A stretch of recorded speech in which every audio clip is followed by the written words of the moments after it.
Thank you very much, Professor Tan, for presenting to us the burden of CVD in patients with sequelae of tuberculosis and the challenges of managing this group of patients in Vietnam, which may not be the same as international guidelines. In the discussion section, we will have the following discussion questions. Next, I would like to invite Master Nguyễn Ngọc Dư from Bach Mai Hospital to present on the topic of challenges and solutions in long-term home mechanical ventilation for patients with chronic lung disease. Please welcome Dr. Dư. Dear chairpersons, dear ladies and gentlemen, and distinguished colleagues in the audience, today, I am very pleased to share with all of you a presentation on the topic of challenges and solutions in long-term home mechanical ventilation for patients with chronic lung disease. My presentation includes two main parts. The first part is an overview of long-term home mechanical ventilation, and the second part is the challenges and solutions we will discuss. In this presentation, my goal is to focus on non-invasive ventilation, specifically for patients with chronic obstructive pulmonary disease, COPD. Chronic respiratory failure is one of the consequences of late-stage chronic lung diseases, with COPD being the leading cause. In addition, other causes include neuromuscular diseases and thoracic cage disorders. Studies have shown that in patients with chronic obstructive pulmonary disease and chronic respiratory failure with increased blood CO2 levels, this is an extremely poor prognostic factor. In such patients, the mortality rate increases, the frequency of hospitalizations is higher, and the quality of life is poorer. So, in terms of pathophysiology and treatment, in patients with simple respiratory failure, meaning only hypoxemia, we will treat them by providing oxygen therapy. For example, in patients with chronic obstructive pulmonary disease, COPD, we estimate that when the PaO2 drops below 55 mm of mercury or the PO2 is between 55 and 59 mm of mercury but accompanied by signs related to polysemia, right heart failure, then these patients have an indication for home oxygen therapy. However, in the remaining group of patients, those with elevated blood PaO2, this is directly related to the respiratory pump and the work of breathing. In this case, the patient usually has either hypercapnia or a combination of hypercapnia and hypoxemia. So, in patients with hypercapnia, oxygen therapy certainly does not guarantee effective treatment, which is to remove the CO2. In such cases, other measures must be used, namely mechanical ventilation, specifically, non-invasive mechanical ventilation. Historically, non-invasive mechanical ventilation for treating chronic respiratory diseases began in the early 19th century when devices were designed to assist patients with breathing. And during the polio epidemic, we saw some previous reports and images of iron lungs for patients with respiratory muscle paralysis, where the patient would lie completely inside these ventilators. Later, with the advancement of science and technology, positive pressure ventilators were developed instead of the patient lying completely in a glass cage, in a chamber, to breathe. Now, the patient can breathe normally without being inside a cage, but with the addition of a mask on the outside. Initially, these non-invasive ventilators were used for neuromuscular diseases and restrictive lung diseases. However, recently, many studies have been conducted on their application in treating lung diseases, specifically using non-invasive ventilation to treat patients with chronic obstructive pulmonary disease, COPD. Published data from various countries shows that the number of patients receiving long-term non-invasive ventilation at home is increasing year by year. Specifically, regarding patients with chronic obstructive pulmonary disease, in 2019, the European Respiratory Society and in 2020, the American Thoracic Society issued their recommendations on the guidelines for using non-invasive ventilation for home treatment. The first question is, when should we recommend home ventilation for patients with chronic obstructive pulmonary disease?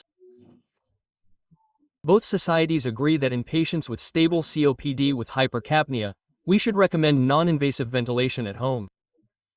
The second group includes patients with persistent hypercapnia after an exacerbation, with the time frame being 2 to 4 weeks after the exacerbation, and if the hypercapnia persists, we should initiate non-invasive ventilation.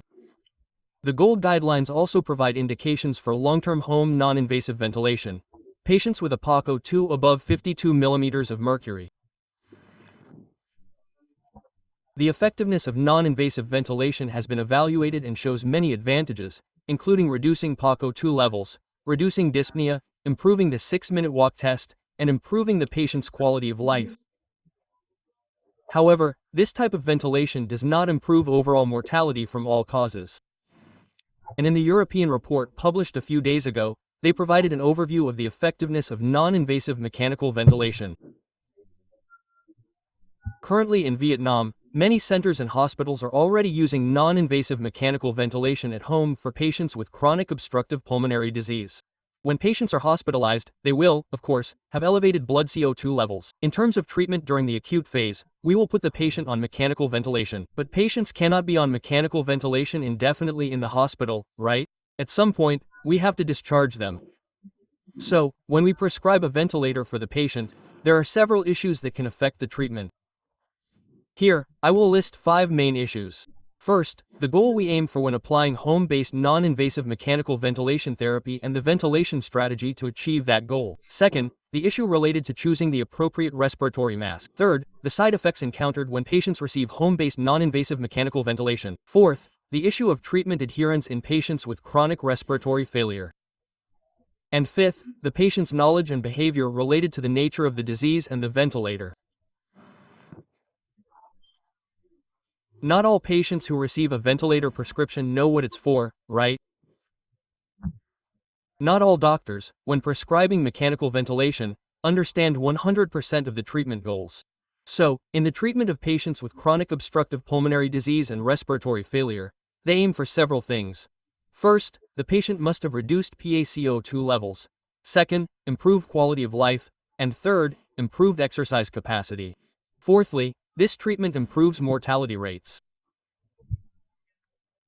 In previous studies, many studies on non-invasive ventilation at home have shown that, in these patient groups, if the goal is to reduce PaCO2, then other objectives, such as improving functional capacity and quality of life, are also achieved.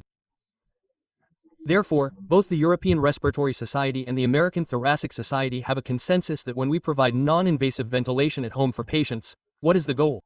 It is to normalize the PaCO2 or reduce the elevated CO2 level in patients with hypercapnia. Specifically, normalization means bringing the level back to normal, meaning that in a stable state, if the patient's PaCO2 is above 45, we bring it down to below 45. However, if the patient has chronic hypercapnia after an acute exacerbation, what is the desired level? It is to reduce the PaCO2 by at least 8 mm of mercury compared to the baseline level, or to below 48 mm of mercury compared to the baseline level, or another benchmark is 20% compared to the patient's previous level. So how can we achieve this reduction in blood CO2? In the ventilation strategy, the recommendations of both societies are to use a ventilator with pressure support mode as the first choice. In the issue of non-invasive ventilation at home, 2 definitions and 2 methods are given. The first method is called low-intensity ventilation, and the second method is high-intensity ventilation. High-intensity ventilation is defined as when the IPAP, inspiratory pressure, is above 18 cm H2O, which is quite high compared to someone who has not been ventilated, and low-intensity ventilation is below 18 cm H2O. So, studies have shown that recently, these studies have all proven that high-intensity ventilation seems to achieve all the objectives related to treating patients with respiratory failure due to acute respiratory distress syndrome. So how can we get patients who have never been on mechanical ventilation or who have been on mechanical ventilation before to tolerate such high pressure? There will be a standardization or calibration phase where we choose the appropriate pressure. This is a protocol from a study conducted around 2017. In this protocol, patients who met the criteria were selected and then hospitalized and monitored in the hospital. The initial settings in this study were using the SCT mode. The initial breathing parameters were set with an IPAP of 12 to 18 cm H2O, an EPAP of 4 cm H2O, a backup respiratory rate of 10 breaths per minute, and an inspiratory time of 1 second. Patients could also receive supplemental oxygen, and they were monitored during their hospitalization. During hospitalization, the parameters were adjusted, mainly the IPAP, to achieve the set goals. The IPAP was gradually increased by about 2 cm H2O each time. This increase continued until one of 2 things happened. Either the treatment goal was achieved, i.e., PO2 decreased and CO2 decreased to the desired level, for example, a decrease of 20 mm of mercury compared to the baseline, or blood CO2 returned to normal, but the patient must still be able to tolerate it. So, what if we increase the pressure and the patient cannot tolerate it? In that case, another approach must be considered. They might reduce the inhalation time, meaning we gradually shorten the inhalation time, gradually lengthen the exhalation time, so that the exhalation time is about 1/3 to 1/4 of the inhalation time, TT, meaning the exhalation time can be 3 to 4 times longer than the inhalation time to increase the ability to eliminate CO2. What is important in the next step? If increasing the pressure and reducing the inhalation time doesn't work, what do?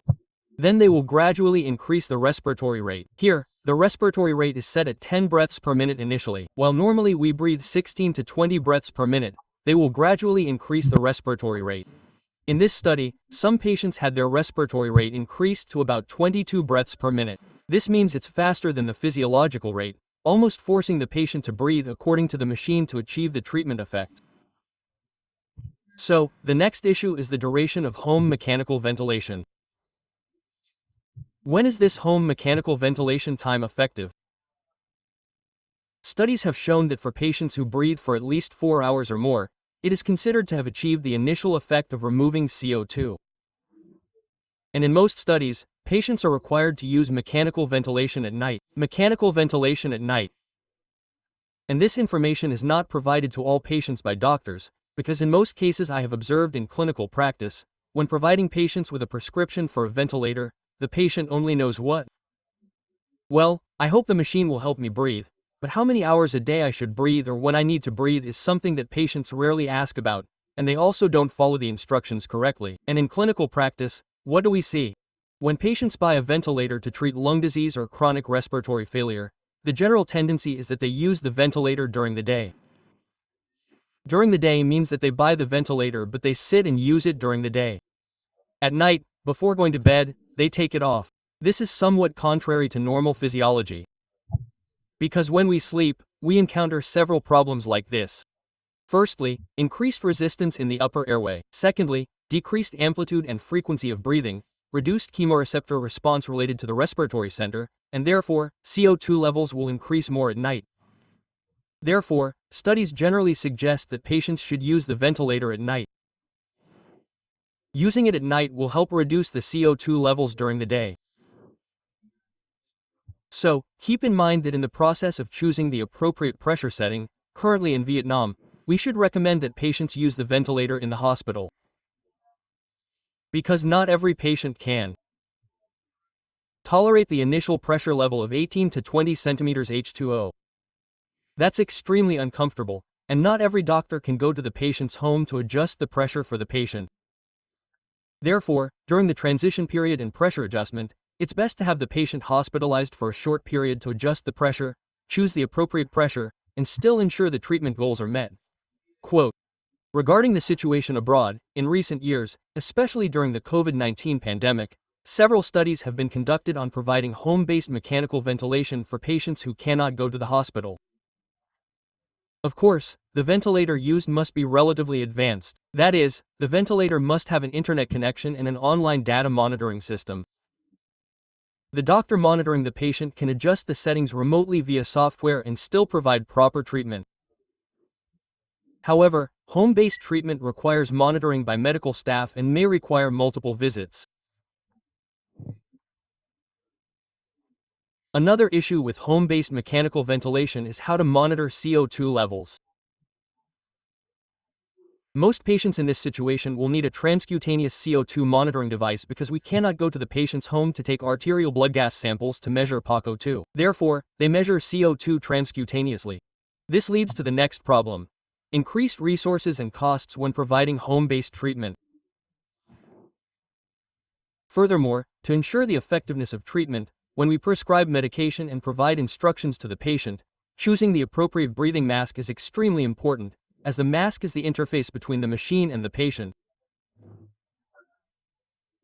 The mask plays a crucial role because patients wear it for several hours a day, especially at night. Therefore, if they have never worn one before, they will feel extremely uncomfortable. Therefore, the mask must ensure comfort so that the person wearing it doesn't feel uncomfortable and can tolerate it. And what else? When they don't feel uncomfortable, our success rate will be higher, and we should consider the choice of breathing mask. For most patients, when we choose mechanical ventilation for patients with COPD, we either use a nasal mask, covering the nose only, or a nasal oral mask, covering both the nose and mouth. However, clinical observations show that most of our COPD patients tend to keep their mouths open while sleeping.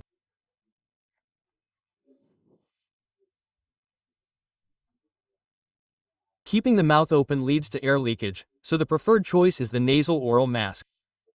However, for patients who cannot tolerate the nasal oral mask, they can still use the nasal mask, but perhaps with an additional device. This additional device is used to help the patient keep their mouth closed during mechanical ventilation at night.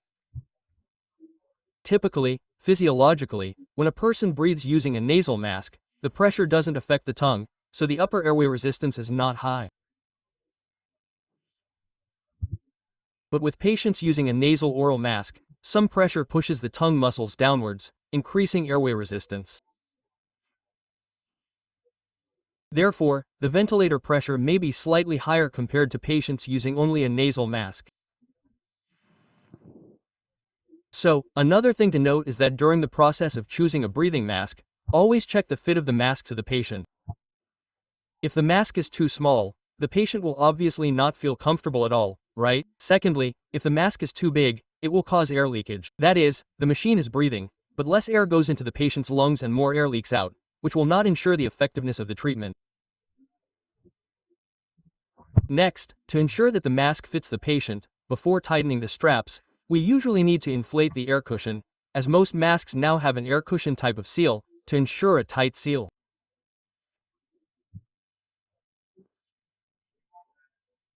Next, we shouldn't tighten the straps too much, because over-tightening will cause a series of side effects on the patient, especially pain and ulcers in the area where the mask presses against the face, especially the bridge of the nose.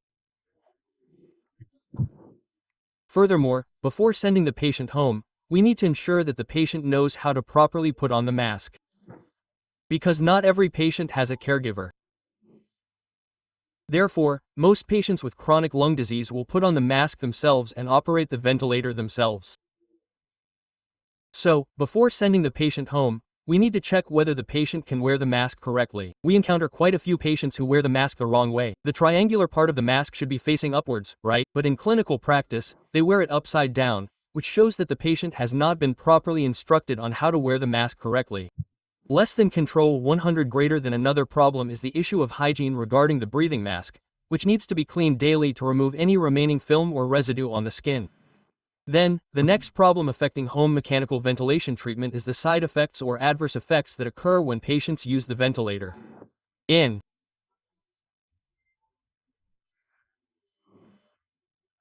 a national report from Germany, it was found that among the side effects, the most common ones are dry mouth, sore throat, poor sleep quality, nasal congestion, and even aerophagia, swallowing air. So, how do we deal with these side effects? Most of these side effects are directly related to the type of breathing mask chosen and the breathing pressure settings. Other side effects include discomfort and intolerance. This discomfort and intolerance are commonly seen in patients who are new to mechanical ventilation. When a patient is receiving mechanical ventilation for the first time, and we set a very high pressure, they won't tolerate it, they will feel suffocated, and they will likely pull the ventilator off immediately and refuse to breathe. In this case, we need to gradually increase the pressure.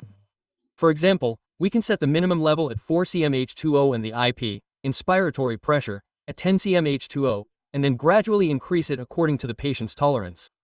Regarding the mask, we need to choose a suitable mask from the beginning. Furthermore, there may be a lack of synchrony between the patient and the ventilator. So, nowadays, most ventilators for home use have the SCT mode, which is spontaneous time, right? But patients don't always cooperate. They don't always synchronize with the machine.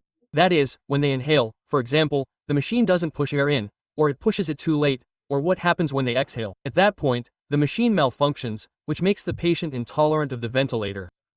In this situation, we will have to adjust the ventilator parameters. Especially with CVD patients, they always tend to want to inhale quickly.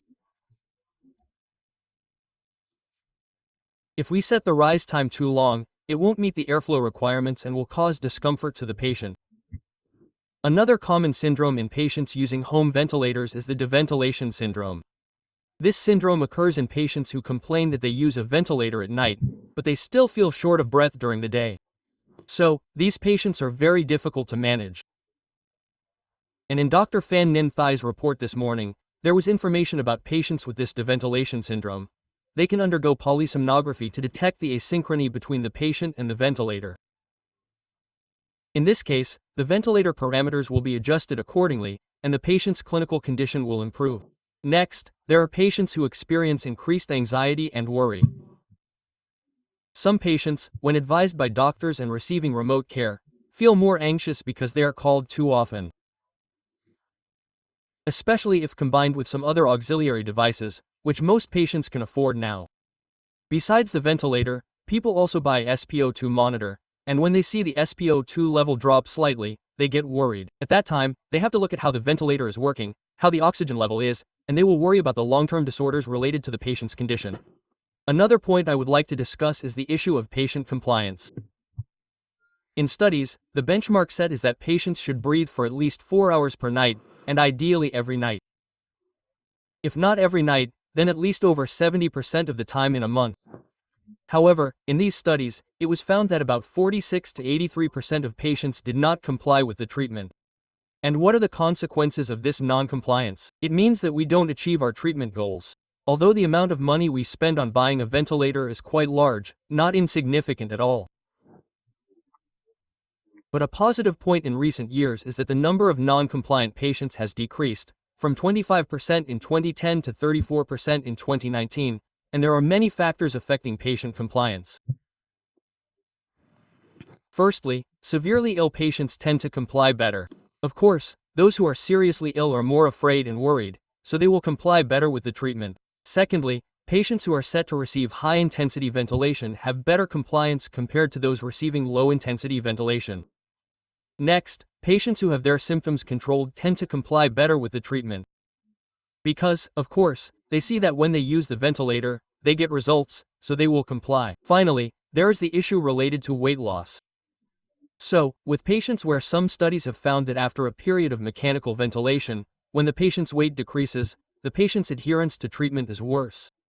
However, this often occurs in patients with obstructive sleep apnea syndrome. As for CVD patients who are receiving treatment, we see that sudden weight loss, especially a significant weight loss of up to 10% of body weight, indicates a rather poor prognosis for these patients. Next is the patient's psychology. For example, patients who have claustrophobia, meaning when they wear a mask, especially a full face mask that is too restrictive, they will pull off the ventilator and will not comply with the treatment. Furthermore, patients who are in denial about their illness, meaning they know they have the disease, right? They know that they may need to use a ventilator, but they don't accept the idea that they have to use a machine. They only want to use medication. They think they don't need a machine and can still function normally.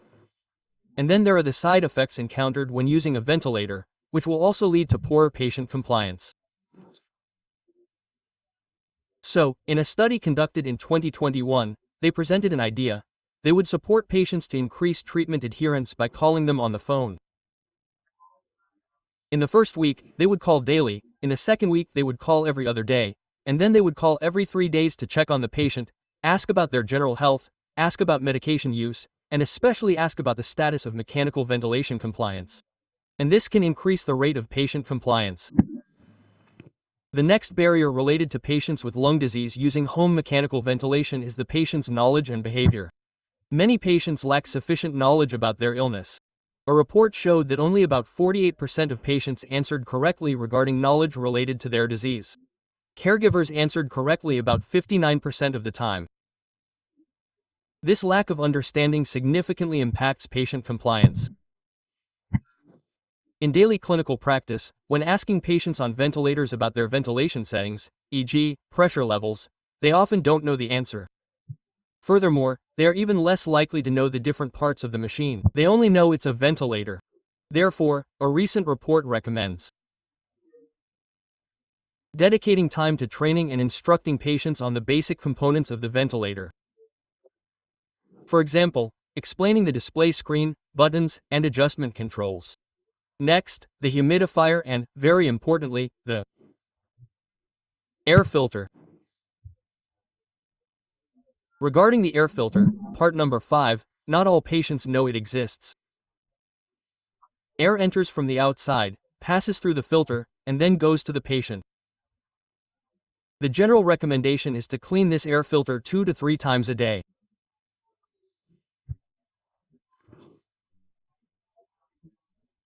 However, some patients only learn about the air filter when asked, and many only become aware of its existence when the machine malfunctions. Less than, control 100 greater than therefore, for patients who are advised to use home mechanical ventilation, we should also advise them about the general structure of the ventilator and always emphasize to the patients the importance of cleaning the machine and its components thoroughly to avoid the risk of subsequent infections. Furthermore, for patients with chronic lung diseases who are using home mechanical ventilation, we need to monitor them quite closely. During examinations, we need to monitor parameters related to the improvement of the patient's clinical symptoms, improvement in arterial blood gases, side effects encountered during home ventilation, and the cleanliness of the ventilator. To assess the level of compliance and the success of the treatment process. Finally, I would like to conclude with a few points. Firstly, long-term non-invasive home ventilation is an effective treatment for chronic respiratory failure due to hypercapnia. For these patients, we need to titrate to achieve appropriate pressure levels, reach treatment goals, and closely monitor them during treatment, as well as early detection and management of unwanted side effects. We need to adjust various factors to ensure patient compliance in order to achieve the set goals. And always remember that we need to educate both the patient and caregivers about the ventilator. Thank you for listening.